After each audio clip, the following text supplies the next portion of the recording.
Well, hello and welcome to the Ecommerce Podcast with me, your host, Matt Edmundson. Now, this is a show all about helping you deliver e-commerce wow. And to help us do just that, we've got a special guest, someone who has been on the show before, Raul Galera from Referral Candy.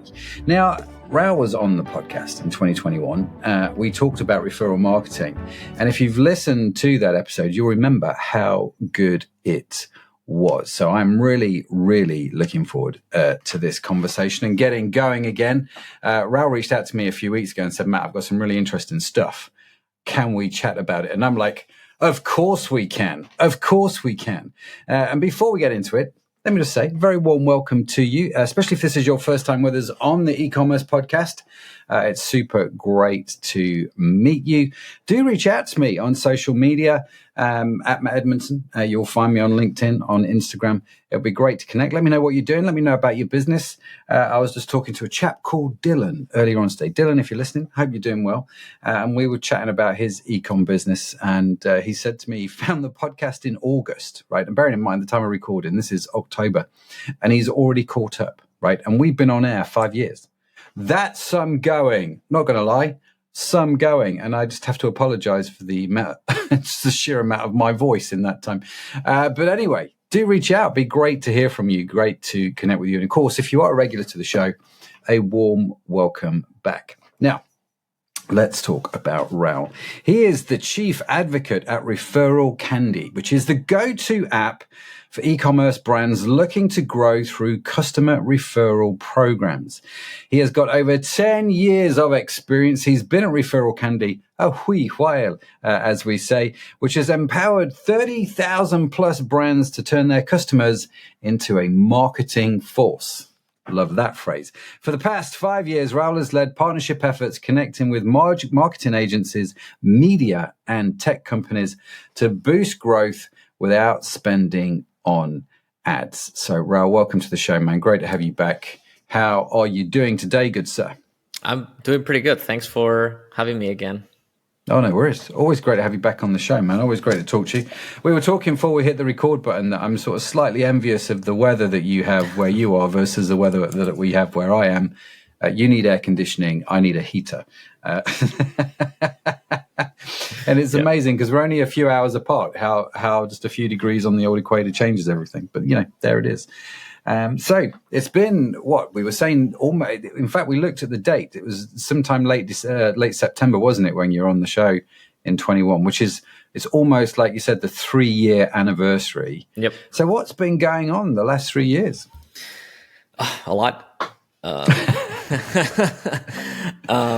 Yeah, we talked end of 2021, which we were pretty much still at the peak of kind of like COVID fuel e-commerce growth. You know, 2021 was still a year in which companies were getting, you know, crazy amounts of funding. Everyone in the space was, you know, growing with, again, just like cheap borrowing, lots of money available for funding for DTC brands.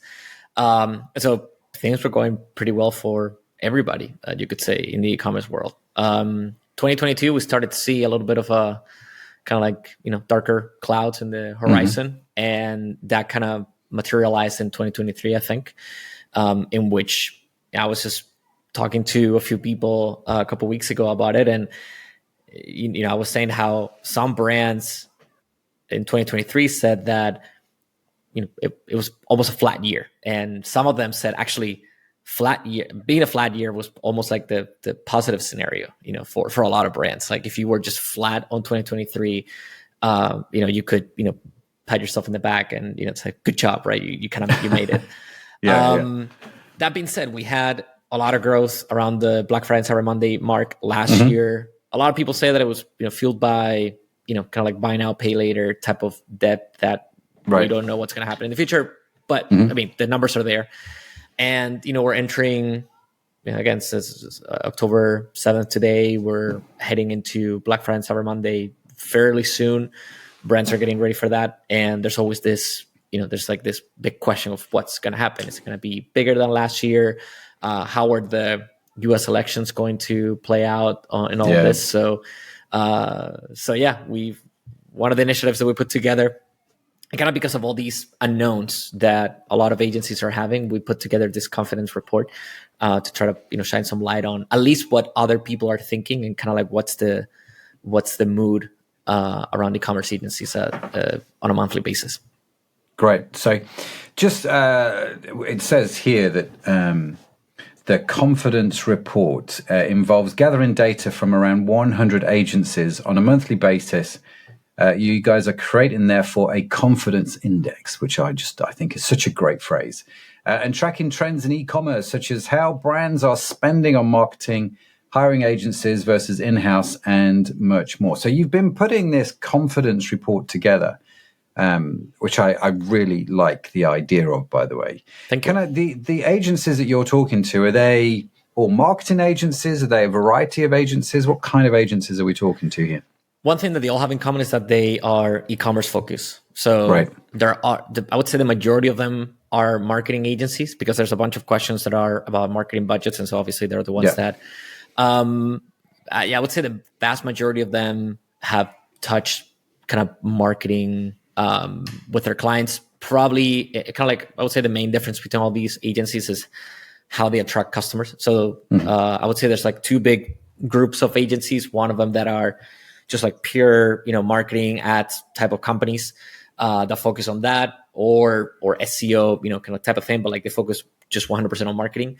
And then the agencies that do like website builds or migrations or redesigns, and then, kind of keep that customer on retainer, typically with, some other types of services that may include marketing or just maintenance or, or whatnot. So, but yeah, the one thing that they all have in common is that they're, almost 100% focused on e-commerce. Yeah, which is great. And are they worldwide, or are they just focused in one particular area? Yeah, I don't have the numbers in front of me right now, but I think it's like 50% US and Canada, and then like I think like 30% Europe, and then the rest between Australia and Asia, Latin America. So I mean, it's kind of leaning a little more heavily on Europe and the US, but I'm actually in the process right now, kind of getting more agencies from Australia as well, so we can get kind of that side of the world as well. But yeah, I'm trying to keep it as open as possible. Fantastic. And so your job then is, you're growing this, you're getting more agencies on board. Just a quick plug then, if you're listening to the show and you're an e-commerce agency, then do reach out to Raul. How do they get hold of you? Yeah, so I mean, they can find me on Twitter. I think my ad is Raul Galera D, or just search for Raul Galera Referral Candy. You'll find it. Otherwise, on our website we have the report. And we have like a little call to action where you can, if you want to be a partner agency, you can submit. And so it's referralcandy.com/EACI. Cool. EACI. Yeah. We will, of course, link to that in the show notes as well, which you can get along for free at the website, ecommercepodcast.net. And of course, if you're listening to this on your favorite podcast app, they'll be on that as well. Just scroll down and they'll be there, and just click the links through to Raul. But so let's jump into it then. You've got this confidence report. You're talking to e-commerce agencies all over the world, all of whom have e-commerce clients, and they can see what their clients are doing, where they're spending, and so on and so forth. At the time of recording, it's October. We've got Black Friday, Cyber Monday coming up. Is that a big deal right now for agencies? Yeah. And so I would say that is probably what is driving most of the confidence in e-commerce right now. Okay. So when we started the report last year, the first month that we did the first report that we put out was in January 2024. So we started doing research in December. Yeah. And with that, we're pretty much asking agencies that were kind of in the middle of the hangover after of the Black Friday, Cyber Monday, and holiday kind of season sales from last year. So confidence, I mean, actually that was the highest level of confidence that we've registered since. Since January, it's been, going downhill pretty much up until like June. It's when it started to pick up again.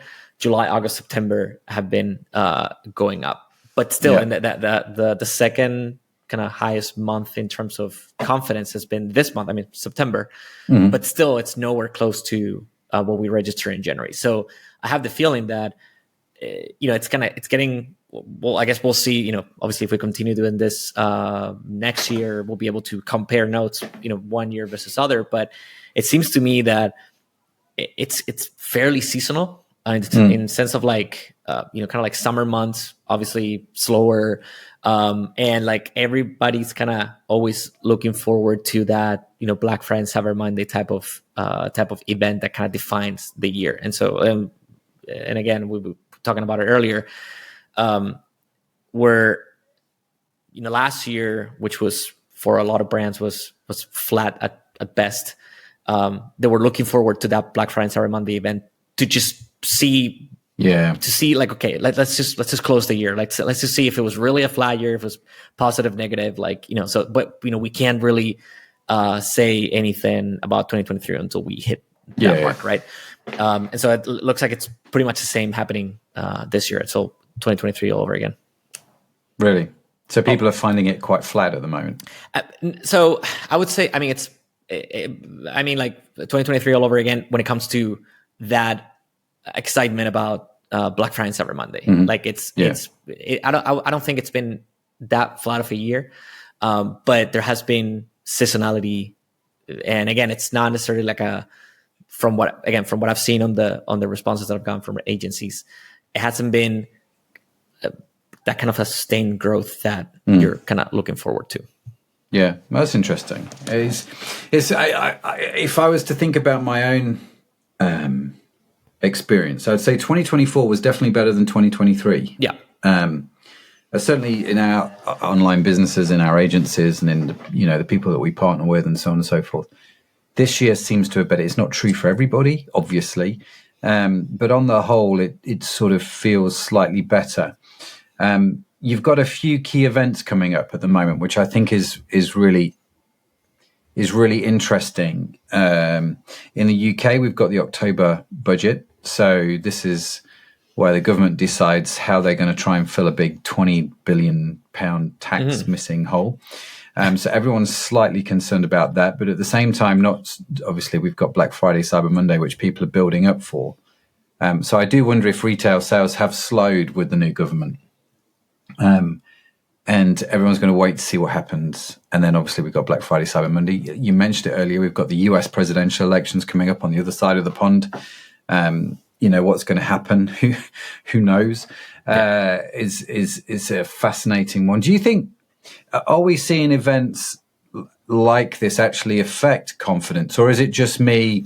Because e-commerce business owners, when sales get down, we obviously want to understand why, and sometimes we try and attribute it. The wind was going northwest rather than southwest. Is it? Am I being crazy, or is there something in this across the board? So it's obviously in hindsight we always try to look for answers to events that may or may not be correlated, but something that is. So that's actually one of the questions that we asked in the latest report was about U.S. elections. So do you think it's going to have a positive, negative, or neutral impact on e-commerce sales in Q4? And I was expecting to just so we ask agencies to rate it from 0 to 10. So between 0 and 4 is negative, 5 is neutral, 6 to 10 is positive. I was expecting 5s all across the board. Like people just I was expecting that kind of neutral answer. No, it was actually mostly negative. So the majority of the agencies responded that they are expecting some sort of negative impact on e-commerce sales. So it's interesting. We're gonna get to publish another report right before the U.S. elections. So because we're going to start planning the October issue now, and we're going to publish it before November 5th. So it's kind of interesting if like the trend continues, or if it's kind of like a one-time thing when you ask people for the first time. But yeah. So now answering your question, will they be right about it? I guess we'll find out. We'll find out soon enough. Did they give you any indication as to why they were negative in their opinion? So it's I think it's one of the kind of keywords that I got one of the most common keywords that we got from some of the responses and the quotes that we got was uncertainty in general. And I'm tying that with other conversations that I've had throughout the year with other agencies. This is a theory that's going around that I think it makes sense because I've heard it from several people, and is that whenever there's like a major event that takes people away from social media platforms in which they're exposed to ads, then e-commerce sales go down. Meaning that, a couple examples that I've kind of gathered throughout the year, and I've had some agencies kind of confirm that happened. So, we all remember, I think it was like last year, right? The Titanic submarine type of thing. Yeah. Apparently, there was a trial about that recently, wasn't there? Yeah, exactly. Yeah. So, but that was in the news for like 3-4 days, like 2. I don't remember, but apparently during those few days in which we were looking for the submarine, everybody was so focused on that, or like that was driving so much of the attention that brands were spending less money on ads, and so there were less conversions. At first, I found it kind of hard to believe, but I had the same feedback from multiple agencies. Wow. And to be honest with you, that was one of the conversations that got me into, starting a report like this, because I was like, this is really interesting. And this is stuff that, I've only found out because I was, kind of having a beer with this agency owner. Otherwise I wouldn't have been able to, kind of get that kind of data. And then, it got me thinking like, okay, there's gotta be a way of verifying this. And so tying that with the US elections. So, also during the World Cup, again, middle of the summer World Cup, like apparently sales in Europe were a little bit lower because people were paying more attention to the TV than on social media, on Instagram or Facebook or whatnot. And so it seems like it might be the same thing happening for the US elections. Maybe but like in the US, they're spending more time kind of watching TV, like maybe debates, not only candidates debates, but like political debates on TV, checking Twitter to see, what candidates saying what. So that's also something that I'm getting, is I might be driving that kind of, and there's a little bit of fear too. So I feel like people are being a little just, kind of maybe afraid of spending money until we figure out what's going on. I don't know. But it's definitely that kind of uncertainty. It's probably the main word that's been thrown right now. And it's a really interesting word, isn't it? Uncertainty, because you're right. I think when we are uncertain as people, we tend to sort of retreat into ourselves a little bit, don't we? And so we spend less, we go out less, we do less maybe of certain things like eat out or whatever. Yep. And whilst it's interesting you talk about how the Titanic submarine resulted in lower sales for some people, because it's the most extraordinary sort of event, isn't it? And you kind of go, well, it maybe you've only had like a very small percentage, but it actually had some kind of impact, which fascinates me. So you've got uncertainty, but plus you've also got distraction, haven't you? Yeah. And so you've got the distraction. And let's face it, the drama. Without getting political and offending my US cousins, the drama around the US election is unbelievably addictive, and serves as a huge distraction, I think, in many things, And I find the whole thing absolutely fascinating in so many ways. But you're right, my attention is there, plus my level of uncertainty. Certainly in the UK, with what's going to happen in the October budget, you're kind of like, well, geez, these world events are actually having an impact on me. So I can see how they would be impacting a whole bunch of people, which has an effect. I don't know if you've got any insights on this, then, Raul. How would you counsel somebody who is running an e-commerce business right now? How do you market well in times of uncertainty and distraction like this? Because there's obviously things that we can do when things are going okay, but actually understanding the sign of the times, for want of a better expression, and doing something well in that time, well, that's a different skill set in many ways, isn't it? And so I'm kind of curious, is there any insight on how to manage this? I would say, and I'm probably saying this because it's a type of marketing that we do at Referral Candy, but at the end of the day, brands that work really well are those that have a community around them. And it doesn't necessarily have to be a physical community. And by physical, I don't mean like in person. And I also don't mean like a Reddit, like a subreddit or like a Facebook group or anything like that. It's literally a community of like, okay, you've been able to identify a group of customers that probably even before they bought from your brand, they identify with you. And so, you can use ads to get in front of those people. I mean, you can get really good at ads targeting and figure out ways that you can, again, like, okay, these people fit this criteria because they have these different, categories and they check all these boxes. I want to get in front of them.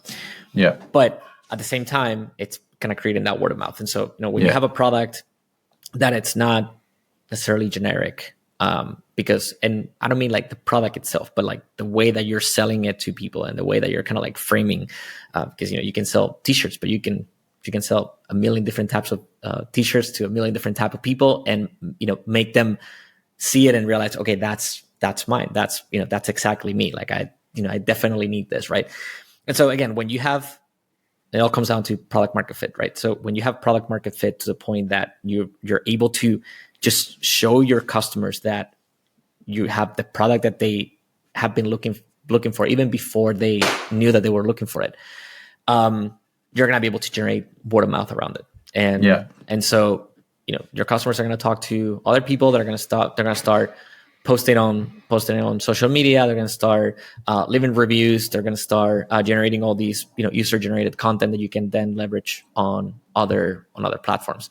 So, at the end of the day, obviously ads are important. And, obviously a lot of the messaging that we put out on Referral Candy is, you don't waste your time on, don't waste your money on ads. But you need ads. But it's all about like, get the most out of it. So don't just spend money on acquiring a customer and then kind of forget about it. That customer can become your salesperson. Yeah. Make sure that after they buy, they're so happy and they're so satisfied with your product that they're ready to tell their friends about it. And even on top of that, you're coming up with some sort of like referral structure that makes it even bigger of a no-brainer for them to refer. So that's kind of like the long-term type of marketing plan that you want to have. Yeah. No, powerful stuff. I like this because, in times of uncertainty, in times of distraction, you've got to stand out and you've got to give people a compelling reason, right?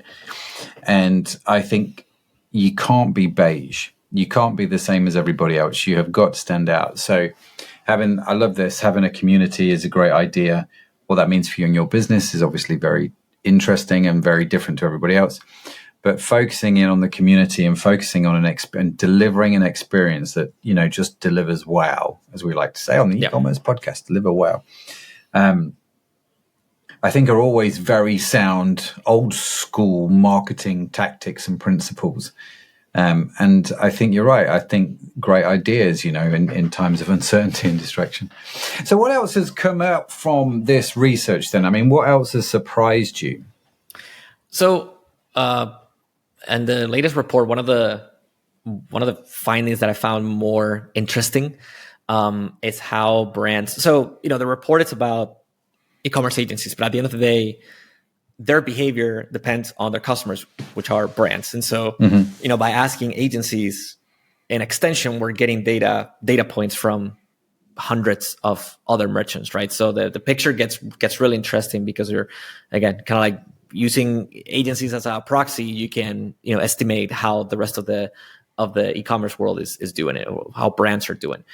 And so one thing that I found really interesting in this last particular report is that, so we always ask agencies if they've noticed any changes in terms of price sensitivity. So when you talk to customers about renewing your contract or negotiating retainers, whether it's a new customer or an existing customer, or negotiating new services, or whatever it is, how sensitive are these customers to these price changes? And the next question that we ask is, do you see brands more likely to hire in-house or to outsource to agencies?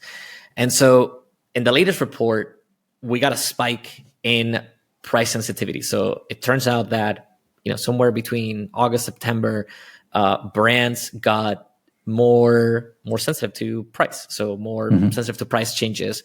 It makes sense. Everybody's looking after their costs right now because of inflation. Costs are going up, and so you want to keep everything under control. Your CFO is probably questioning every single line in the budget, like, do we really need this? Like, what's this charge? Do they recognize this?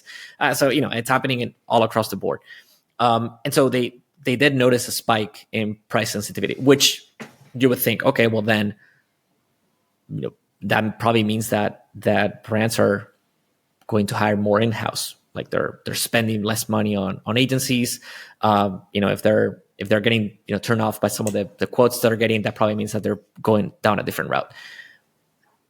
But when we asked that question about whether brands are going in-house or outsourcing, we got a vast majority of agencies that saying that brands are outsourcing, that they're more likely to outsource than to go in-house. So it's kind of like a paradox, right? Like, so, agencies are getting more expensive in the eyes of brands, but brands are still going after them. And I think, and the explanation that I got, which again, it's just, it's my own explanation. I don't know if it's correct. Is that at the end of the day, hiring an agency has a set of intangibles for brands that make it more attractive than hire an employee or hiring a team in-house. When you're hiring an agency, you're not only getting access to their skills and their team and and whatnot. You're getting access to their collective data and collective knowledge of all the brands they work with. So you, as a CMO of an e-commerce brand, you have access to one data point, maybe a couple if you have people in the industry that you talk to.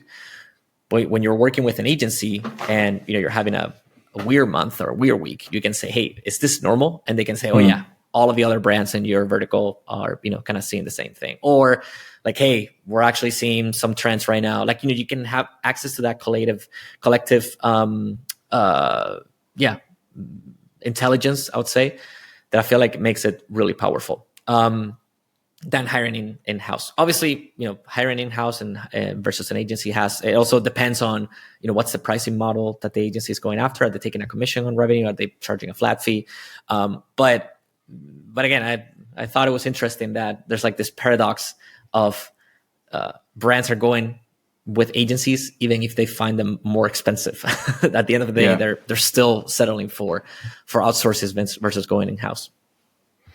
Yeah, it's fascinating, isn't it? I get on one hand how that would be a paradox, but on the other hand, I guess one of the things I am noticing is obviously e-com companies, they're cutting costs quite a bit. Everyone's becoming very cost conscious because there has been so many price hikes. It's actually quite complicated now, I think, to rise. I'm not saying you shouldn't increase prices, but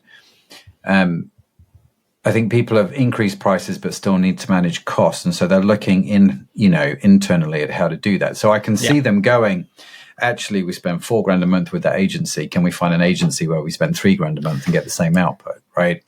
So I can see why people would ask that question. But I guess I also see how internally I might say, well, I need to hire 2 new people, right? So real life example, I suppose, at our company, I'm looking to hire 2 people at the moment. It's a very real question now to ask myself, well, do I actually want to hire somebody or can I outsource this work? Right. And so I'm looking at my own cost base and going, right, what do I actually need to do in-house and what can I outsource?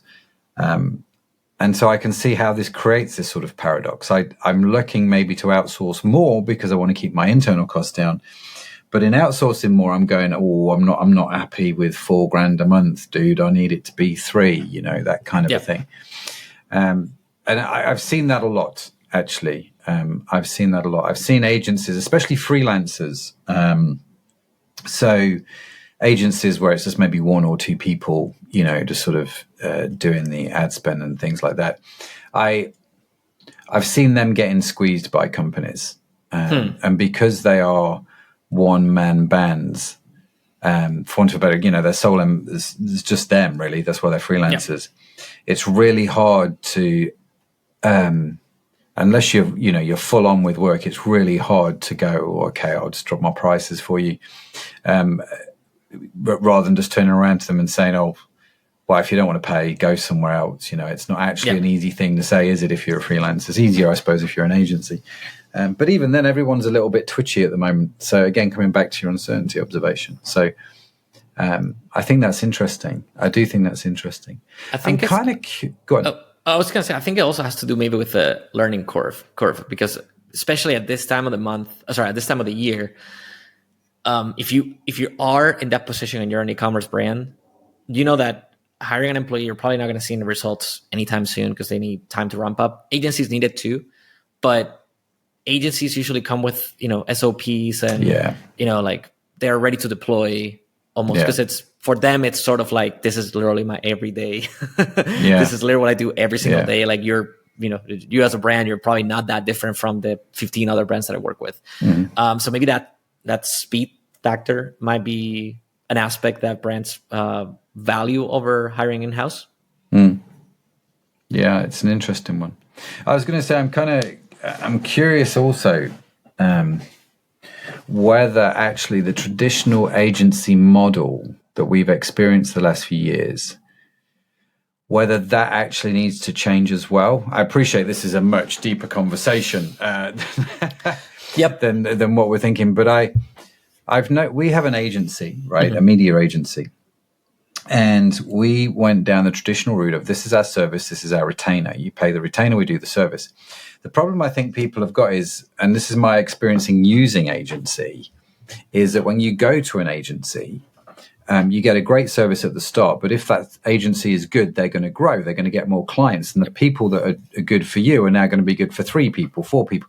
And so the quality of work for you gets less and less, the feedback gets less and less, you get annoyed, and then you end up going to another agency and the whole process repeats itself. One of the things that we've done, and I can't give you any hard data yet, Raul, I'm not going to lie, because I just don't know. I'm intrigued to see the results with one of our agencies, is we have gone to the market and we've said, right, listen, this is the work that we're going to do. This is the fee for that. But at the end of a predefined period, which in this particular industry is going to be, I think, about 5 months. At the end of those 5 months, your staff will be trained on our processes and we'll be able to do a chunk of the work. So we will help you get up and running and we will train your staff. Now, if you don't have staff, we will carry on doing the work for you under the traditional retainer model. But if you do, we will train them and we will move from doing the everyday work into a much more sort of consultative coaching role to make sure the staff stay on top of things and go forward. The initial response to that actually has been really positive. But like I say, it's all anecdotal at the moment. And so part of me wonders, in the midst of all of this, whether the agencies which change their models to whatever it is, maybe could find a way to win. Yeah, I actually had a similar discussion last week with Jordan West. I know Jordan. He's a legend. He has been on the show. Yeah. I saw actually. So he mentioned actually. So I was in his podcast and I was asking him so many questions that at some point I felt like I was the host. But one of the so we were talking about this particular question about the retainers and the in-house versus outsourcing. He mentioned that agencies, when they do like a kind of performance based or revenue based type of get a commission on the revenue lift or something like that, that at some point, if you do too well, it will get you fired as an agency. Because you'll have the CFO saying, wait a minute, we're spending a lot 30K, of money. Oh, sure, we made, I don't know if these were the numbers that he mentioned. I'm sure it was just kind of just relatively figures. But, if you make a brand generate $1 million and you get 30K out of it, 3%, sure, great. You've made the brand get $1 million in revenue, but they're going to see a 30K bill. And the CFO in question is going to say wait a minute, like, do we really need to spend 30K on this? Because obviously, and again, it's the same thing that we were talking about earlier. In hindsight, it looks pretty easy. It's like, oh, okay, well, this agency got it for 30. There's gotta be an agency that maybe gets us a little bit less, but we pay a lot less, right? And I feel like that's the wrong mentality. But at the end of the day, in a company, you have a ton of different stakeholders.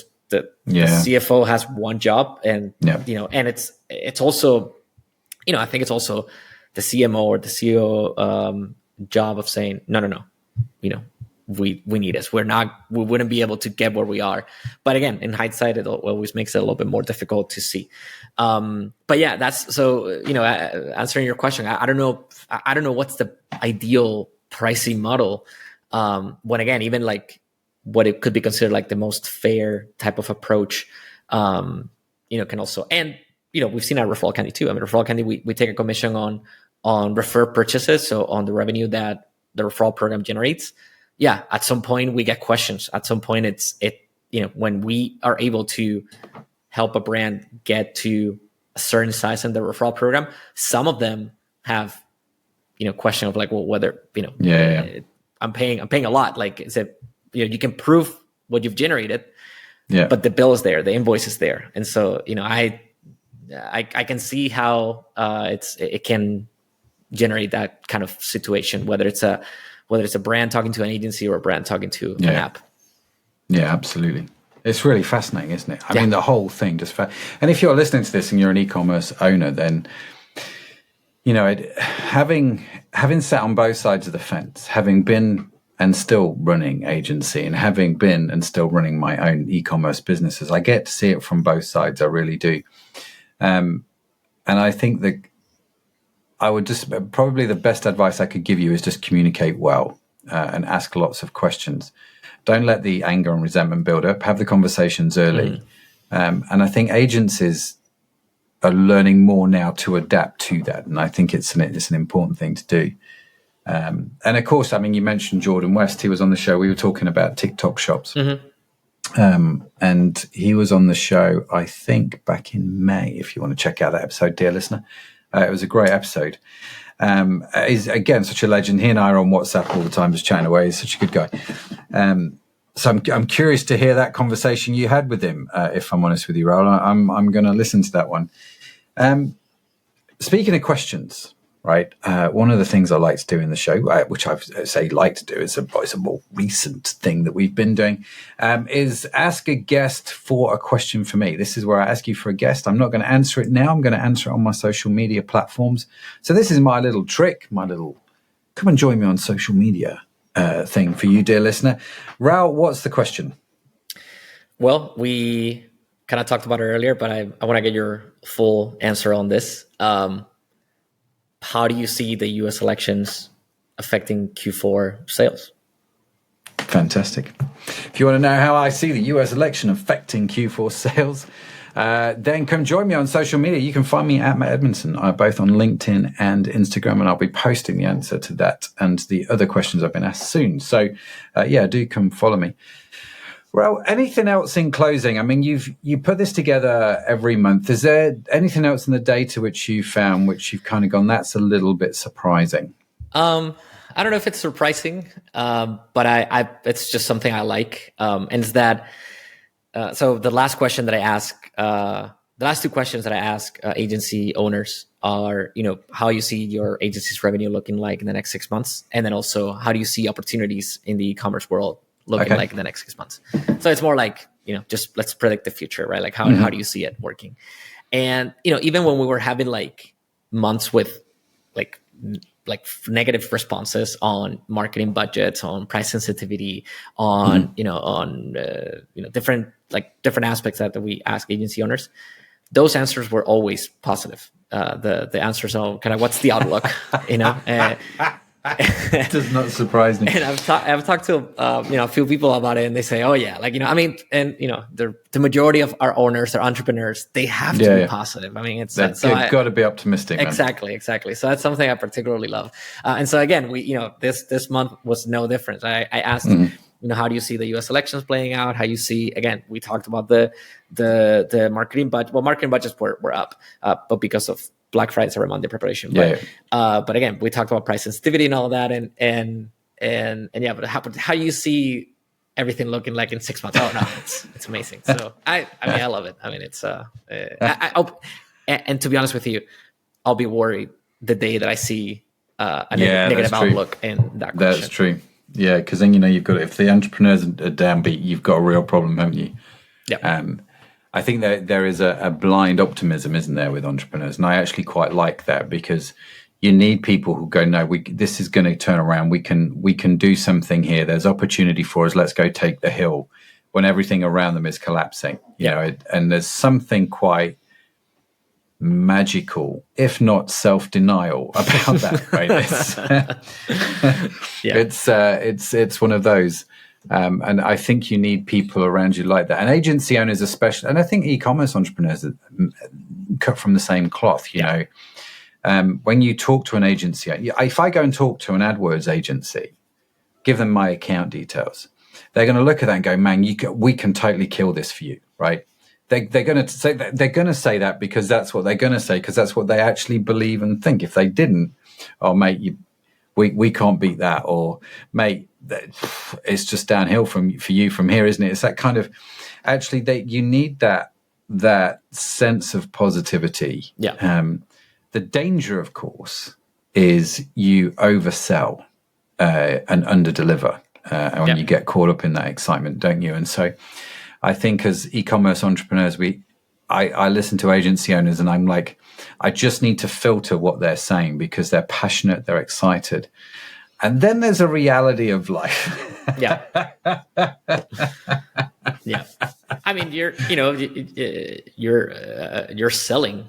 And I do a lot of sales calls, Referral Candy. So like if you're an e-commerce store and you request a demo, there's a chance that I'll be the one that's on the other side of the screen. And you gotta believe in what you're selling. Yeah, you do. You gotta believe in what you're capable of doing. Whether it's an agency or an app. So I totally get that, and you gotta have that optimism. And so. Yeah, you do. No, I love it. Love it. Raul, listen, man, if people want to reach out to you, I mean, you've mentioned it at the start of the show, but let's talk about it again now. If people want to reach out to you, if they want to connect with you, what's the best way to do that? If they want to email me, it's raul@referralcandy.com. And if they want to check out the report, that's referralcandy.com/EACI, which stands for Ecommerce Agency Confidence Index. Yeah. And do check it out. I mean, I've read through the September report. It's very, very insightful. Thank you. And really, really well put together document. So do sign up for that. Do go and get that. It is free to access. So go check that out. And of course, do connect with Raul if you've got any questions, even if it's just to say hello. I'm sure Raul would love to hear from you. And of course, we will link to everything that Raul has given us in the show notes as well, which you can get, with the transcript and all that sort of good stuff. You can get it on the website, ecommercepodcast.net.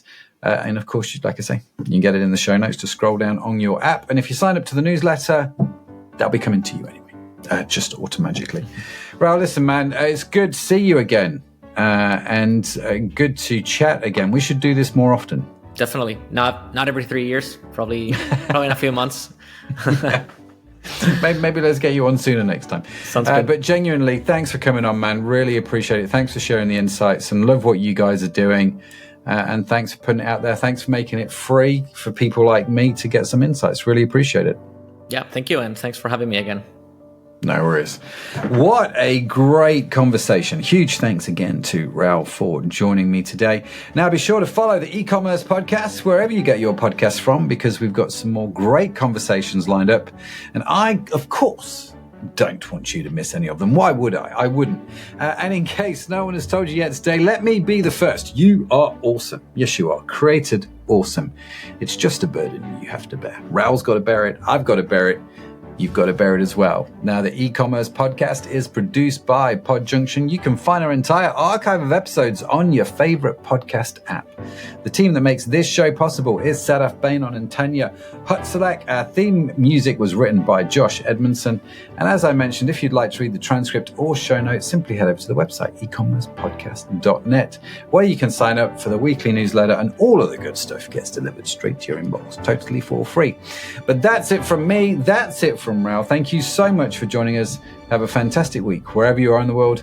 I will see you next time. Bye for now.